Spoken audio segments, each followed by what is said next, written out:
The presentation day at Whitebridge High was typical of others held throughout the area.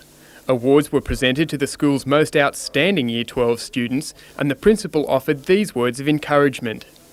Could I say to you, to use an athletic metaphor, that you are now entering the home stretch of the long distance race of years 11 and 12. Don't give up. The finishing tape is not far away. One of the city's biggest employers, the BHP, lent its support by sponsoring a portfolio folder for all HSC students. It's aimed at neatly packaging references and certificates to present to an employer. Year 12 filed out to the applause of parents, staff and students.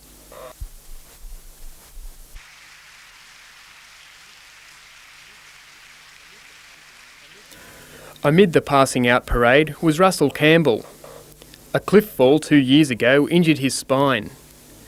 The school rearranged timetables and installed ramps to help him complete his studies. He's also won a lot of respect and admiration and was presented with the school's Best All-Rounder award. Coming back to such a school as Whitebridge High School, it's been a pleasure to be with all these kids that I've made all great new friendships with. And I certainly hope to maintain all these friendships that I've made during these 2 years. And I hope to be going to Newcastle University next year along with all my friends here, and it should be a great couple of years. The school dux was Elizabeth Freihart.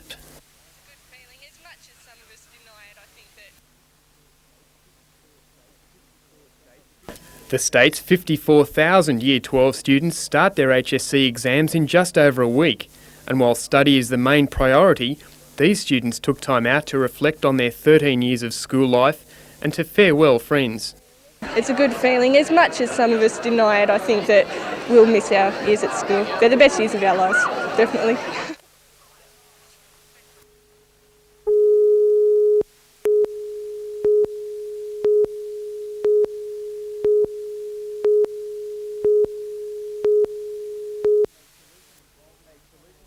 A collision involving a Commodore sedan and this forward control passenger van resulted in the front of the van folding back onto the legs of the driver, a 33-year-old woman who had just dropped off a number of handicapped children. While ambulance officers treated her and administered pain-killing gas and injections, rescue workers used their specialised equipment to prise away the twisted metal, so she could be moved without further injury. By the time the woman, who suffered multiple fractures to the right leg, was freed, the Westpac NBN rescue helicopter was standing by to take her to Newcastle Hospital, only minutes away by air.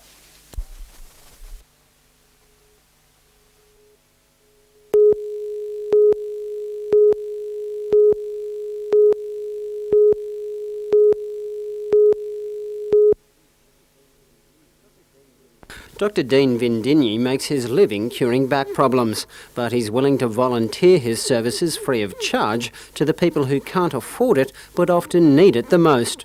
When there's personal neglect involved in anybody's life, one of the first areas that hits is the musculoskeletal system, so those tension disorders over a period of time mount and become much more serious problems. He's one of 14 chiropractors who have pledged their support to a Salvation Army health scheme. Medical professionals provide the health care, while the patients make a token donation or help out with other community services. The scheme was initiated in Victoria and met with great success.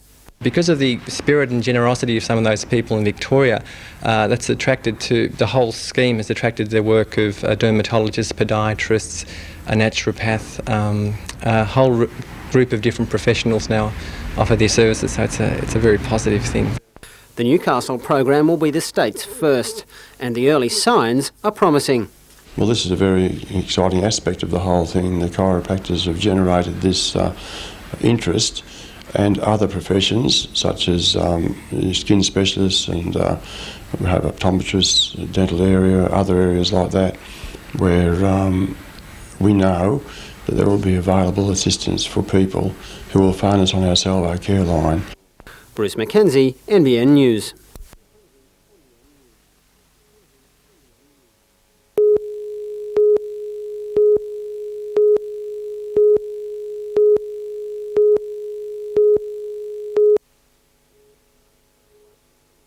The Army Iroquois, with a crew of 4 on board, came to Earth just a few kilometres from Williamtown Air Force Base after sending out a mayday call at about 2:30 p.m. The helicopter was en route from Oakey to Holdsworthy when the pilot reported an instrument warning. The crew was soon joined by technicians from the RAF base who made a thorough inspection of the helicopter. Local inhabitants of the paddock also took a closer look. About 2 hours after making their unscheduled landing, the crew were ready to begin a trial run of the engines without becoming airborne. Well, they're ground running the aircraft now. They believe they may have fixed the problem, and they'll probably overnight at Williamtown and then continue on their journey tomorrow. The test continued for about 20 minutes before the pilot was given the all clear to make the short hop to more familiar surroundings on the base.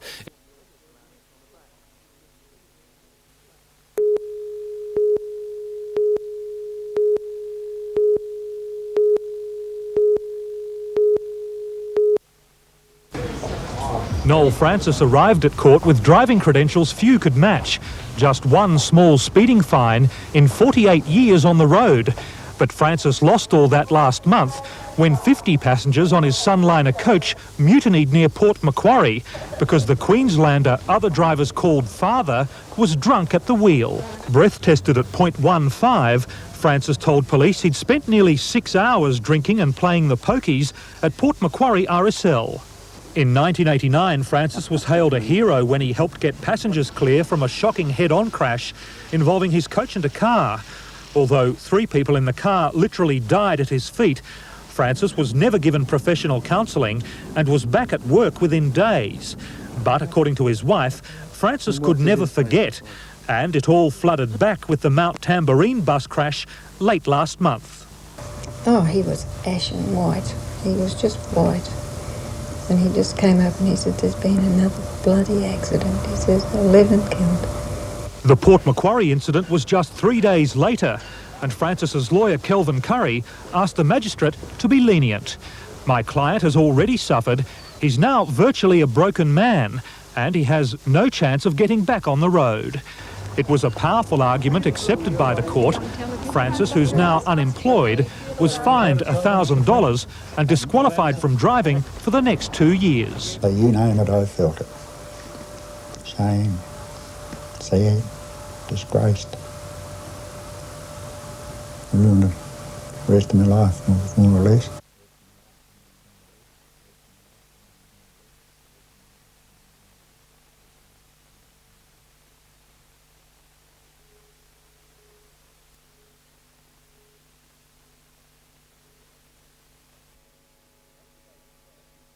Today's stage from Foster to Newcastle was ridden at a frenzied pace, with the media car clocking in excess of 80 kilometres an hour to pass the main bunch. The day's tactics began early when 2 riders broke away from the mainstream, but they were quickly hauled in as the bunch closed rapidly. Overnight leader Vladimir Galushko was in the leading pack, keeping an eye on proceedings while a jocular mood descended on the rest of the riders. 4 riders attacked and opened up a substantial break, but they too were eventually brought back to earth by the hungry pack. Conditions for the most part were ideal, but the occasional piece of roadwork weaved its own brand of magic, and numerous punctures put paid to some bold efforts.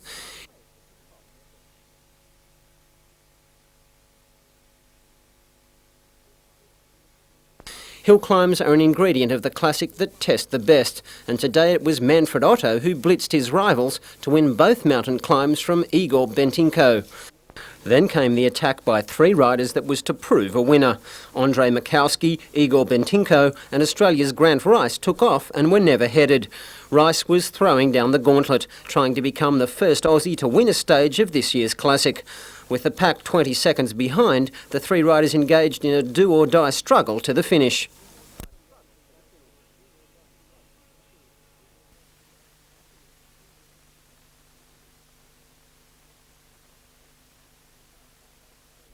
Newcastle's Dave Perry may not win this year's Classic, but he still has a very important job ahead of him. Really, we have to support our teams. That's what it's all about. We've got one of my riders, Frank, is up in the top 5 or 6 maybe, so our team has to support him. But there was no rest for the extremely fit. This afternoon they were back in the saddle for the 29.4 kilometre Newcastle criterium, and with valuable time bonuses on offer, no one was complaining. The lead changed countless times until the final turn, when newly crowned King of the Mountains Manfred Otto made his move. He scooted clear and held on to win and put a finishing touch on a day of personal glory. The fast finishing Zabignew Sprook claimed second, and with the 15-second bonus he collected, halved Galushko's lead. Tomorrow they head to the entrance, and it's still anyone's race.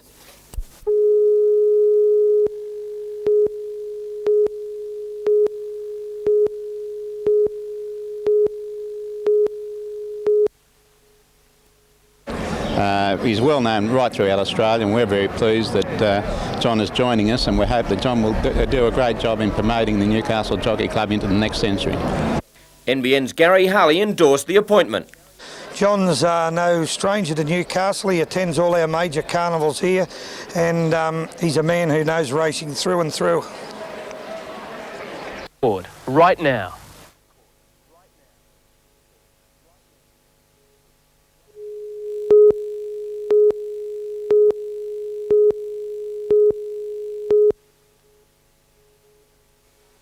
A family lives inside this Mayfield house, but it's a far cry from the typical safe and secure family environment. Its 4 members are kids, street kids, drawn together by hardship and the fight to build a future from a forgettable past. If there's to be a father figure for this little family, it would have to be 20-year-old Philip, bones to his friends. Holding down a job with the council, he's the provider, his wage helping the 4 secure a bond on their home. None of the remaining 3 have a job. Between them, 19-year-old David, 18-year-old Diane and 16-year-old Sandy contribute through their fortnightly dole checks. So I live from check to check at the moment. My check normally goes, so first day I get it, like paying me rent and that. All 4 admit, despite their young years, they've experienced the lows of life. They've squatted in Newcastle's derelict buildings, they've dabbled in drugs and alcohol, and all after leaving or being thrown out of home at a time when most young people are still enjoying the carefree existence of childhood, an event that has left many bitter memories. If you had a chance when you look back in your life, what would you change about it? I divorced my parents, starters. Why's that? Because they were the ones that put me on the streets. They kicked you out? Yeah. Why did they kick you out, Bones? Well, I was on drugs and that. Mum's an alcoholic. And I came home off my face one day and she jobbed me and got right up me in it. So I smashed up the wardrobe she bought me, $500 one. Smashed it up and then walked out. I got kicked out by my mum. Why? Dunno, we just didn't get on. She used to belt me and that, and I used to turn around and give it back to her. At 12, where did you go, Sandy? I went to the SOS at first, and then I took off from there, went on the streets. Then I was on the streets from then on, in and out of refuges and that. There was a few times I felt like killing myself. Like nowhere to go, nothing to do, no friends around at times. Perhaps that is why this little family is clinging so tenaciously to the slim hold it now has on stability. But it's a stability that may soon be shattered.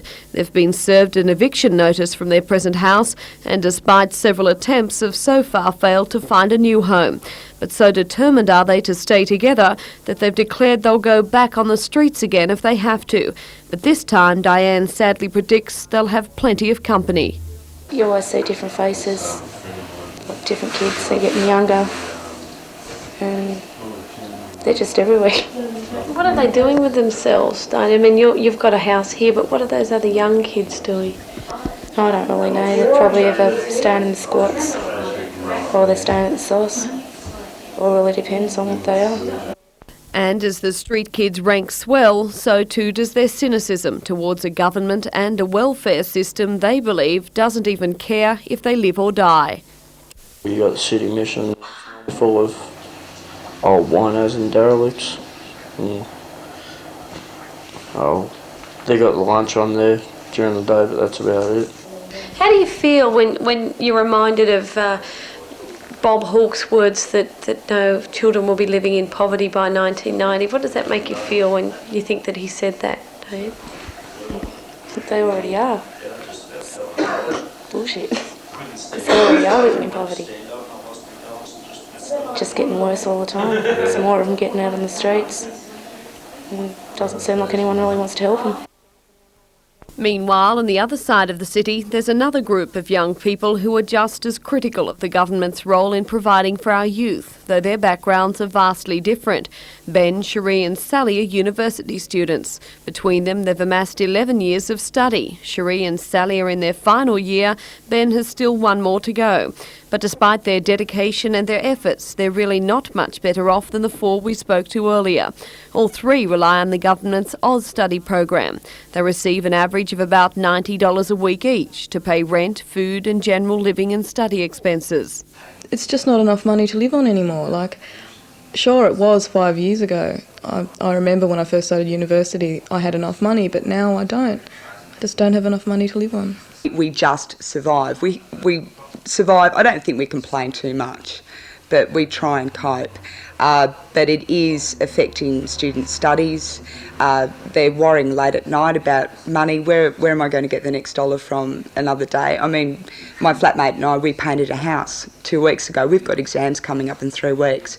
Just to pay bills, we went and did labouring work. According to Cherie, a fifth-year economics student, the chief problem with Oz Study is that it's unrealistic. Applicants are means tested on their parents' income. If their parents are above the limit, the students miss out. The government, when they're making policy, they assume that all parents will support their children, and that doesn't really relate to real life, because at 18 years of age, most parents say, well, look, sweet pea, you're on your own. You've decided to go to uni, off you go. Get a job, whatever. Students can get a job, but if they earn more than $3,000 annually, they lose $1 in every 2 earned through Oz Study.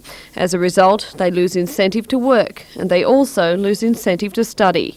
That's one of the biggest problems that forces students to leave college is financial stress. I mean, they're living on very little money, and sometimes for people it just comes to the choice of leaving, getting a job and living a bit better, maybe trying to get their finances a bit better organised so they can try and come back, or just living on nothing. According to all three, desperate times do call for desperate measures. They've known students who have fraudulently gone on the dole to survive. Others have urged their parents to sign papers disowning them to make them eligible for Oz Study. And still others have produced evidence that allowed them to be declared homeless. And at the back of their minds all the time, the knowledge that Oz Study is paying them less than the dole. At least take it up to the dole, which would be fair, I think. But realistically, I think about $150 a week would just get students through, and that is just. That's nothing special or any money left over, really. Does it frustrate you that it's less than the dole? Yes, I think it's terribly unfair.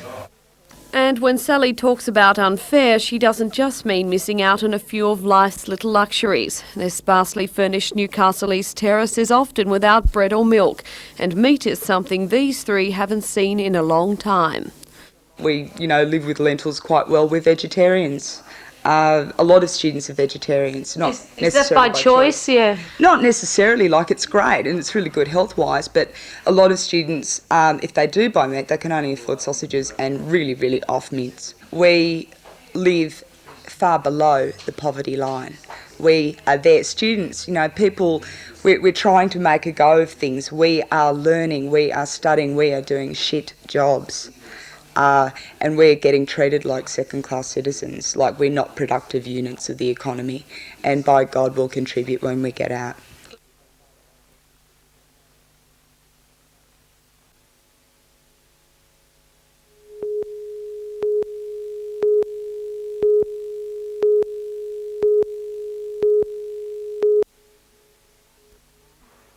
The prime mover was taking a large coal truck from Hexham to Mount Thorley, but trouble struck at Maitland. Authorities reasoned the best way to clear this pedestrian overpass was to approach it from the shoulder on the wrong side of the road. But their carefully calculated plans failed to take account of the boggy conditions from the morning downpour. For several hours, the escort crew tried various ways to gain enough traction to clear the bog and carry on, but it proved to be a difficult task. Meantime, there was more trouble with the rain at Warners Bay. A southbound driver lost control of her vehicle as she rounded a bend on Warners Bay Road. The car veered onto the wrong side of the road and collided with an oncoming Gemini, which then ploughed into a power pole. 2 women were taken to Belmont Hospital with chest injuries, with a third admitted for observation. And wet roads weren't the only danger brought about by the bleak conditions. Seas and swell were in what meteorologists call a confused state, with dangerous sweeps and rips offshore. Apart from the dedicated fishermen, beaches were deserted today. A low-pressure system east of Coffs Harbour has been blamed for the fierce weather. Seas will ease, but the swells increase as the low moves to the east-northeast. Leslie Robinson, NBN News.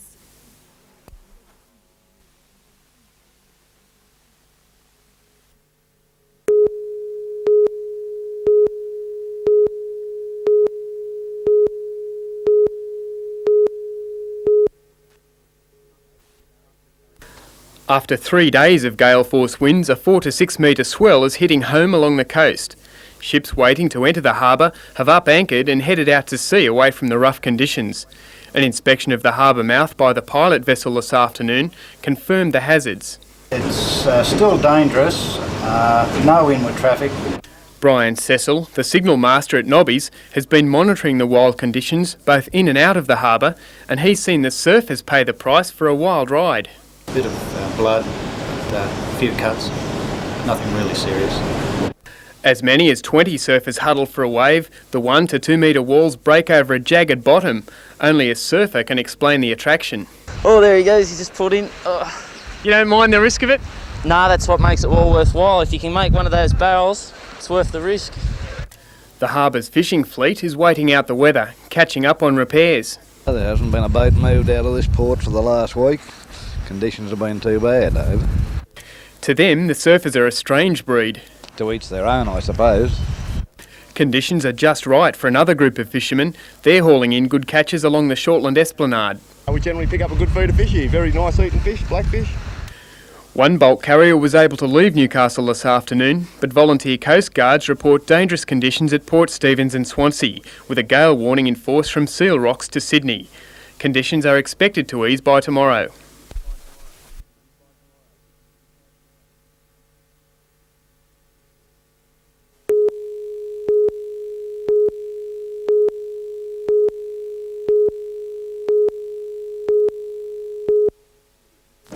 Ida Ritchie, hot favourite to succeed John Elliott and become the Liberal Party's first woman federal president, was brimming with confidence as delegates prepared to vote. I'm actually going into the Observer's part this morning. But reportedly by a mere 4 votes, the ballot produced an upset. Mr. Ashley Goldsworthy. Malcolm Fraser's sister-in-law, a product of the Victorian Western District's establishment, was beaten by a Queensland businessman. Despite a new face heading the party organisation, though, delegates immediately began airing some very old views. There is, unfortunately, a tendency towards more centralised control. We are leading up in the near future to a Premier's Conference proposed by Mr Hawke. He's got his shopping list of the things he wants to grab. That prompted the only Liberal Premier, New South Wales leader Nick Greiner, to make a speech that rocked many of his party colleagues. I don't believe the conference is a sham.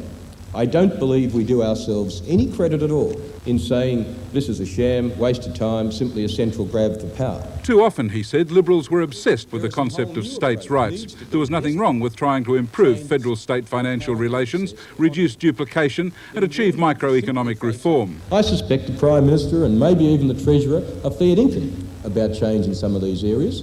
The new Liberal president, meanwhile, quickly showed that his style is quite different from the approach of his outspoken predecessor. My role is to not get engaged in ideological debate. Laurie Oakes, Brisbane.